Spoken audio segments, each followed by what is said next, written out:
Prednisone fails women with giant cell arteritis. That's what a professor at Harvard Medical School taught me this weekend at Harvard in Cambridge, Massachusetts, at an event where we learned all about prednisone and giant cell arteritis and other vasculitis conditions. It was an amazing opportunity, and his presentation reflected many of the things I've believed for a long time about prednisone, but didn't have his context to articulate it well. So he shared results of his studies and other people's, all about GCA, which is giant cell arteritis, but I'm going to call it GCA from now on, and what we can possibly do instead. So these are some myths that rheumatologists might tell themselves, or they might say the patient-specific version to you that he wanted to bust. These are them. There is a golden dose of prednisone for my patient that will control GCA. And he's going to prove these faults throughout the rest of what he says. And his name is John Stone, MD, and he's an MPH as well. He went to Harvard Medical School. He also did a residency at Johns Hopkins, and now he teaches at Harvard Medical School. He's the top author on New England Journal of Medicine and Journal of American Medical Association articles. He's like the expert, okay? And these are his myths he's busting. Steroids have side effects, but I know how to use them for my patients. And this is what he wanted to drive home, is that the safety of a drug, prednisone, relates not only to the adverse effects, what we call side effects, but to efficacy. So what he's really referring to is the balance of risks and benefits. He used big fancy words, but I'm just going to use a scale. So if this is a scale, and you're trying to decide which is worse, right? My disease or the side effects of the drug. And he's saying that the efficacy is your disease, how well the drug is actually working for your disease. And then the side effects, how horrible are the side effects?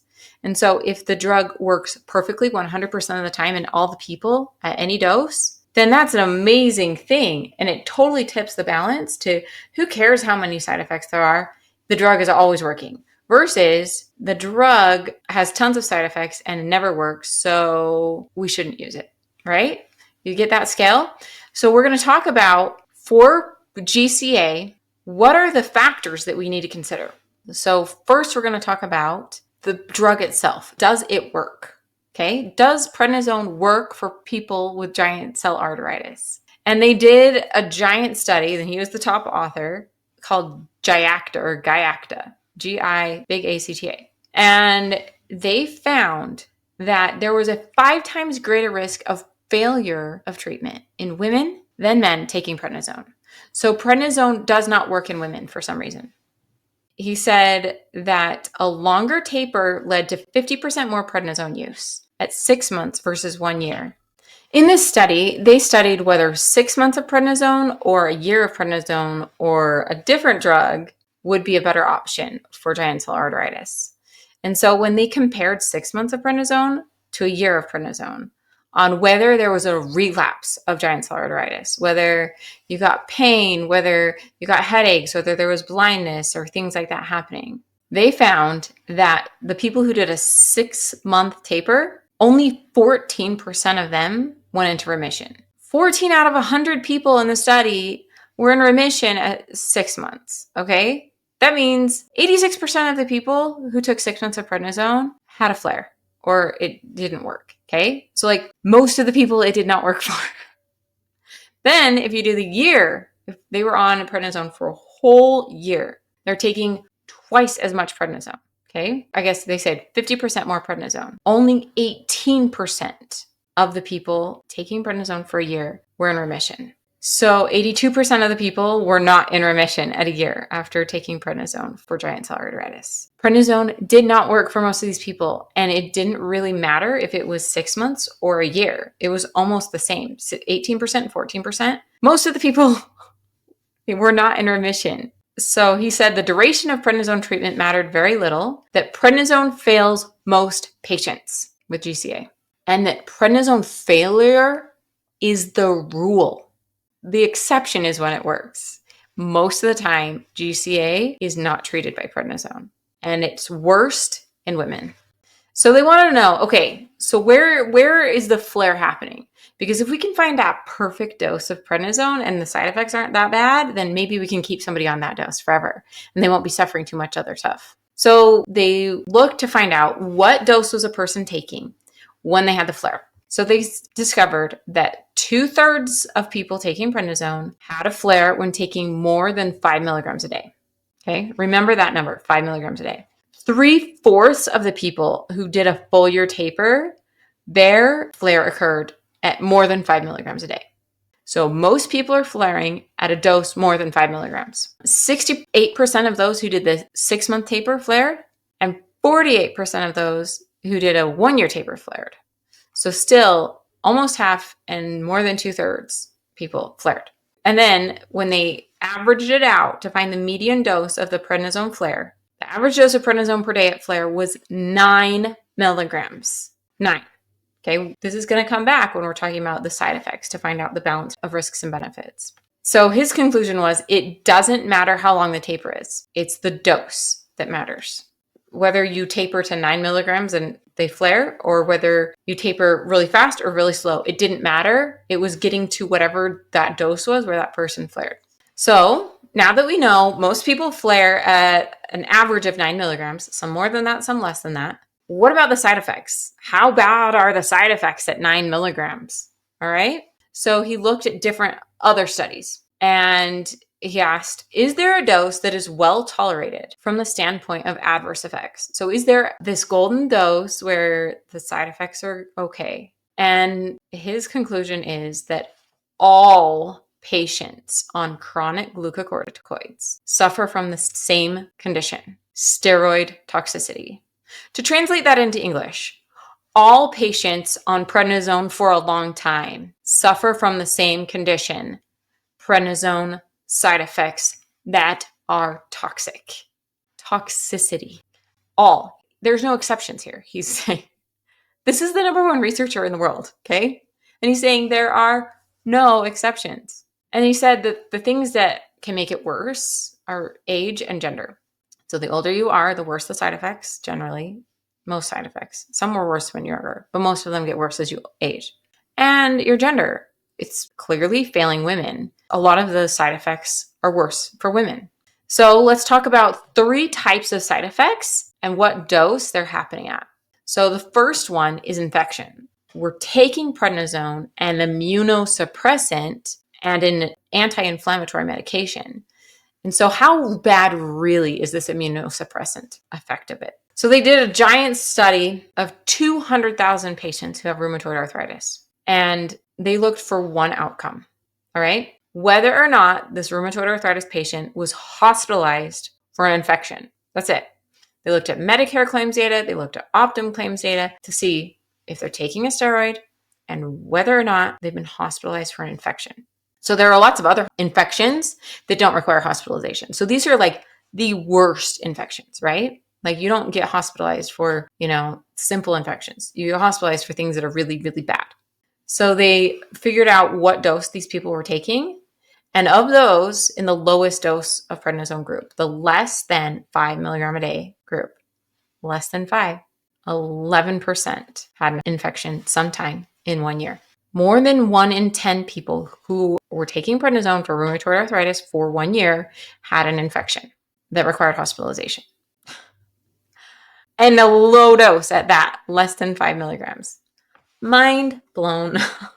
So then what if they looked at higher doses? Because less than 5 milligrams is a very small dose. Does it get worse, or is this just because these people have rheumatoid arthritis? Well, when we go to 5 to 10 milligram a day dose, the incidence of infection at 1 year goes to 14.4% of those taking prednisone for a year got a hospitalized infection. Well, what if you're at over 10 milligrams a day? How many people? 17.7% of those taking more than 10 milligrams a day will end up in the hospital for an infection. Ouch. That means almost 1 in 5 people taking prednisone for more than a year for rheumatoid arthritis will end up in the hospital with an infection. Holy cow. All right. So that was infections. What about blood sugar, diabetes, blood glucose? Does prednisone really cause problems? Well, back to that GIACTA study. I actually got to talk to this researcher who published this article a lot, Naomi Patel. She gave another amazing presentation. But the research published by her showed that when you compared the prednisone 6 months, prednisone a year, and then the other treatment for 6 months for a year to each other, or the doses, that the blood glucose was the worst for the patients on prednisone. And the higher the dose, the worse the blood glucose changes. And they were specifically measuring hemoglobin A1C. So that's like a measure of long-term blood glucose changes. So it's real. It happens. The higher the dose, the worse it is. Okay, so we did infection. We did blood glucose. Now, heart disease. Does prednisone really cause heart disease, and why should I care? Let's find out. In a study looking for all types of cardiovascular disease or heart disease, they found that the hazard ratio was 1.7 for those who are currently using glucocorticoids versus those who are not.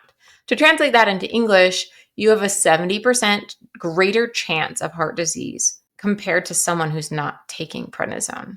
And those are things like atrial fibrillation, heart failure, myocardial infarction, which is a heart attack, or peripheral arterial disease, which is like your arteries start not working in your legs, and it's very painful and ugly. So it's a 1.7 hazard ratio.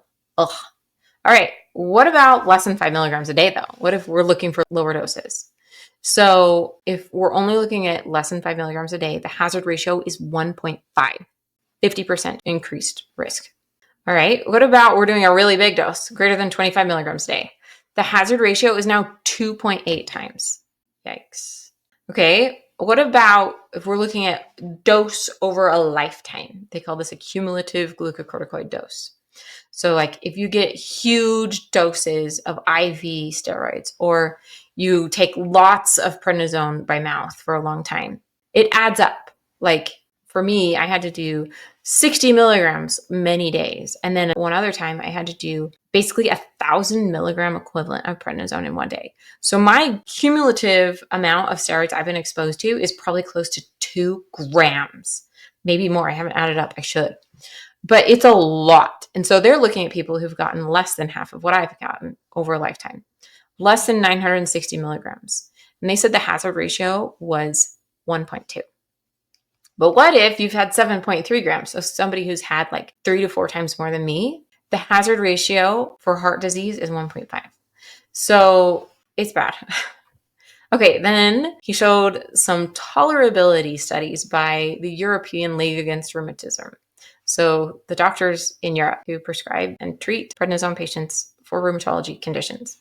And they decided that 10 milligram a day and above is not well tolerated by any patients. Like nobody should be taking 10 milligram above long-term. It's not tolerated well.